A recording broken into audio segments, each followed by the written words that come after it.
اعوذ باللہ من الشیطان الرجیم بسم اللہ الرحمن الرحیم السلام علیکم ورحمۃ اللہ وبرکاتہ۔ معزز سامعین کرام، سورہ شورى سورت نمبر 26 کی آیت 152 اور 153 میں مالک کائنات کا فرمان ہے: الذین یفسدون فی الارض ولا یصلحون قالوا انما انت من المسحرین۔ وہ لوگ جو زمین میں فساد کرتے ہیں اور اصلاح نہیں کرتے، اللہ کے نبی کو کہنے لگے کہ تم جادو زدہ ہو۔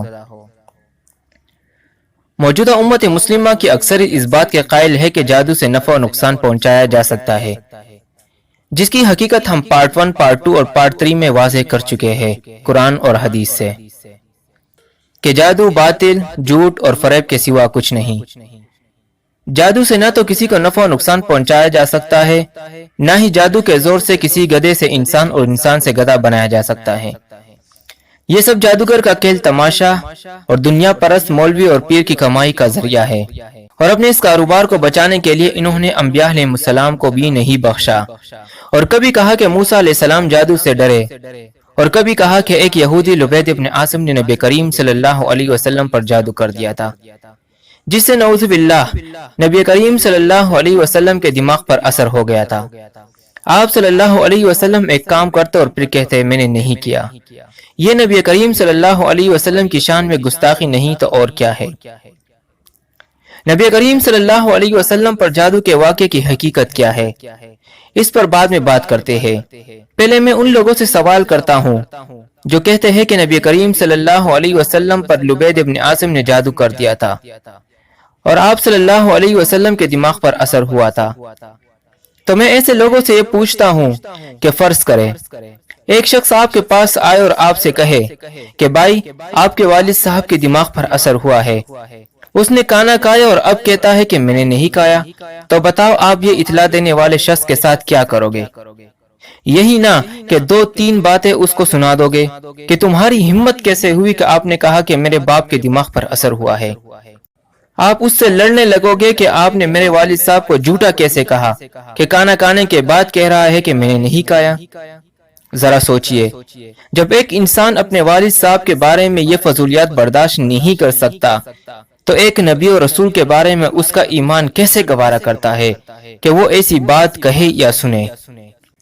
دوسری بات یہ ہے کہ آج کوئی یہودی، عیسائی یا ہندو رسول اللہ صلی اللہ علیہ وسلم کی شان میں گستاخی کرے تو ہم سڑکوں پر آ کر احتجاج کرتے ہیں اور مطالبہ کرتے ہیں کہ گستاخ رسول کو پھانسی دی جائے۔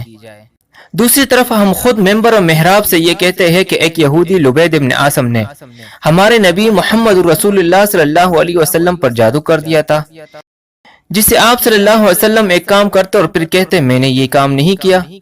تو بتاؤ ہم سے زیادہ گستاخ رسول کوئی ہو سکتا ہے؟ پھانسی کے حقدار تو پہلے ہم ہیں۔ یہودی، عیسائی اور ہندو کی ہمت کیوں ہوتی ہے نبی کریم صلی اللہ علیہ وسلم کی شان میں گستاخی کرنے کی؟ کیونکہ وہ جانتے ہیں کہ یہ خود گستاخ بن چکے ہیں۔ دراصل مسئلہ یہ ہے، ہم ہیں اندھے مقلد، ہمارے بڑوں نے جو کہا وہ مان لیا، چاہے وہ صحیح ہو یا غلط۔ یہ یہود کی ایک سازش ہے کہ انہوں نے احادیث کی کتابوں میں ایسی روایات داخل کی جن پر آج ہم ایمان لے آئے ہیں۔ بخاری جلد 2 کتاب بدل خلق میں روایت موجود ہے۔ عائشہ رضی اللہ عنہ فرماتی ہے کہ رسول اللہ صلی اللہ علیہ وسلم پر جادو کیا گیا۔ آپ صلی اللہ علیہ وسلم کو معلوم ہوتا تھا کہ ایک کام آپ کر رہے ہیں، حالانکہ آپ صلی اللہ علیہ وسلم اس کو نہ کرتے ہوتے تھے، یہاں تک کہ ایک دن آپ صلی اللہ علیہ وسلم نے دعا کی۔ اسی طرح بخاری جلد 3 کتاب الطب میں ہے، آپ صلی اللہ علیہ وسلم پر کسی نے جادو کیا تھا۔ آپ صلی اللہ علیہ وسلم دیکھتے تھے کہ بیویوں کے پاس گئے ہیں، حالانکہ نہ گئے ہوتے۔ یہ ہے وہ روایات جن کی بنیاد پر یہ عقیدہ بنایا گیا کہ نعوذ باللہ جادو کے اثر سے آپ صلی اللہ علیہ وسلم کو جکڑ لیا گیا تھا اور آپ صلی اللہ علیہ وسلم کے ذہن پر اثر ہو گیا تھا۔ پھر کچھ لوگ کہتے ہیں کہ یہ جادو کا اثر تھوڑی دیر کے لیے تھا، کچھ کا کہنا ہے کہ کچھ دن تھا، اور بعض لوگ کچھ مہینے مانتے ہیں۔ تھوڑی دیر اثر ماننے والوں کے پاس کوئی دلیل نہیں، یہ بلا دلیل بات ہے۔ جبکہ کچھ دن والی روایت سنن نسائی کتاب المحاربہ میں ہے کہ کئی دن اس جادو کی وجہ سے آپ صلی اللہ علیہ وسلم تکلیف میں رہے، اور بخاری کتاب بدل خلق میں ہے یہاں تک کہ ایک دن آپ صلی اللہ علیہ وسلم نے اللہ سے اپنی صحت یابی کے لیے دعا کی۔ بہرحال کچھ دن اس کا اثر مانا جائے یا چند مہینے یا پھر چند سیکنڈز کے لیے ہے تو یہ ہر حال میں گستاخی۔ قرآن مجید کا اگر ہم مطالعہ کریں تو معلوم ہوتا ہے کہ نبی کریم صلی اللہ علیہ وسلم پر جادو کا اثر ہو ہی نہیں سکتا۔ سورہ جن سورت نمبر 72 کی آیت 27 میں فرمایا فَإِنَّهُ يَسْلُكُ مِن بَيْنِ يَدَيْهِ وَمِن خَلْفِهِ رَصَدًا، تو اس رسول صلی اللہ علیہ وسلم کے آگے اور پیچھے وہ محافظ لگا دیتا ہے۔ اسی طرح سورہ مائدہ سورت نمبر 5 کی آیت نمبر 67 میں فرمایا وَاللَّهُ يَعْصِمُكَ مِنَ النَّاسِ، اور اللہ تم کو لوگوں سے بچائے رکھے گا۔ اب سوال یہ پیدا ہوتا ہے کہ جس رسول سے اللہ خود وعدہ کرتا ہے حفاظت کا، اس رسول پر کیسے جادو کا اثر ہو سکتا ہے؟ نبوت جو ہر حال میں اللہ کی حفاظت میں ہوتی ہے، وہ حفاظت کہاں چلی گئی؟ نبی کریم صلی اللہ علیہ وسلم پر اگر جادو کا اثر مانا جائے تو پھر رہ کیا گیا؟ اس لیے کہ جب نبی کریم صلی اللہ علیہ وسلم کو یہ معلوم نہیں کہ میں فلاں کام کیا ہے یا نہیں، میں بیویوں کے پاس گیا ہوں یا نہیں، تو اس وقت جو وحی نازل ہوتی تھی اس وحی کا کیا بنے گا؟ اس طرح تو پورا دین مشکوک ہو جائے گا۔ غور طلب بات یہ ہے کہ موسیٰ علیہ السلام کے مقابلے میں آنے والے جادوگر موسیٰ علیہ السلام کے سامنے کامیاب نہ ہو سکے تو پھر یہودی لبید ابن عاصم بنو زریق میں بیٹھ کر 3 میل دور مدینہ میں موجود نبی کریم صلی اللہ علیہ وسلم پر کیسے غائبانہ اور مافوق الاسباب جادو کر کے اپنے مقصد میں کامیاب ہو گیا؟ جبکہ قرآن کا یہ اٹل فیصلہ ہے۔ سورہ طٰہٰ میں فرمایا وَلَا يُفْلِحُ السَّاحِرُ حَيْثُ أَتَىٰ، اور جادوگر کامیاب نہیں ہو سکتا چاہے جس شان سے آئے۔ نبی کریم صلی اللہ علیہ وسلم پر جادو کا اثر ماننے والوں کے سامنے چند آیتیں رکھتا ہوں۔ سورہ فرقان سورت نمبر 25 کی آیت 8 اور 9 میں فرمایا وَقَالَ الظَّالِمُونَ إِن تَتَّبِعُونَ إِلَّا رَجُلًا مَسْحُورًا انظُرْ كَيْفَ ضَرَبُوا لَكَ الْأَمْثَالَ فَضَلُّوا فَلَا يَسْتَطِيعُونَ سَبِيلًا، اور ظالموں نے کہا کہ تم ایک جادو زدہ شخص کی پیروی کرتے ہو۔ اے رسول صلی اللہ علیہ وسلم، دیکھو یہ تمہارے بارے میں کیسی باتیں کرتے ہیں، سو گمراہ ہو گئے ہیں اور راستہ نہیں پا سکتے۔ اسی مضمون کو مالک کائنات سورہ بنی اسرائیل سورت نمبر 17 کی آیت 47 اور 48 میں یوں فرماتا ہے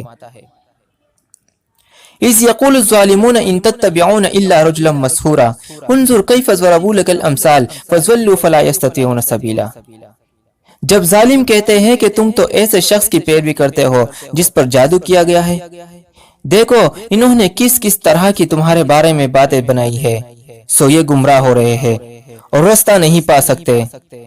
معزز سامعین کرام، کتنی واضح آیات ہے جس میں اللہ رب العزت بیان فرماتا ہے، جس نے رسول اللہ صلی اللہ علیہ وسلم کے بارے میں یہ کہا کہ آپ صلی اللہ علیہ وسلم پر جادو ہوا ہے، تو ایسا کہنے والا ظالم، گمراہ اور رستے سے بھٹکا ہوا ہے۔